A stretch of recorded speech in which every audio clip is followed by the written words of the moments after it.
तुम्ही पाहत आहात MCN न्यूज मराठी। अकोला जिल्ह्यातील अकोट तालुक्यातील आदर्श बेलुरा गावाच्या सरपंच दीपिका राम मंगळे यांना ग्रामविकास क्षेत्रातील उल्लेखनीय कार्याबद्दल राज्यस्तरीय सन्मानाने गौरविण्यात आलं। महाराष्ट्र शासनाच्या वतीने आयोजित कार्यक्रमात मुख्यमंत्री देवेंद्र फडणवीस तथा ग्रामविकास मंत्री जयकुमार गोरे यांच्या प्रमुख उपस्थितीत सातारा येथे पार पडलेल्या एका विशेष कार्यक्रमात सन्मानचिन्ह देऊन गौरविण्यात आले। अकोट तालुक्यातील बेलुरा गावात शासनाच्या घरकुल योजनेअंतर्गत 100% घरकुल मंजूर करून त्यांची प्रत्यक्ष उभारणी पूर्ण करण्यात सरपंच दीपिका राम मंगळे यांनी महत्त्वाची भूमिका बजावली।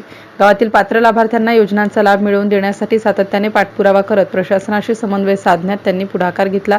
त्यामुळे बेलुरा गावची राज्यात आदर्श गाव म्हणून ओळख निर्माण करत आहेत। ग्रामविकास विभागाच्या मूल्यमापनात बेलुरा गावाने उत्कृष्ट कामगिरी नोंदवत प्रथम क्रमांक पटकावला। त्याबद्दल सरपंच दीपिका राम मंगळे यांचा विशेष सत्कार करण्यात आला।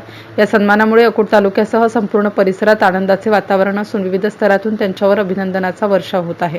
गावाच्या विकासासाठी स्वच्छता, पायाभूत सुविधा, घरकुल योजना व नागरिकांच्या मूलभूत गरजांवर भर देत त्यांनी केलेलं कार्य इतर ग्रामपंचायतींसाठी प्रेरणादायी ठरत असल्याची भावना उपस्थित मान्यवरांनी व्यक्त केली।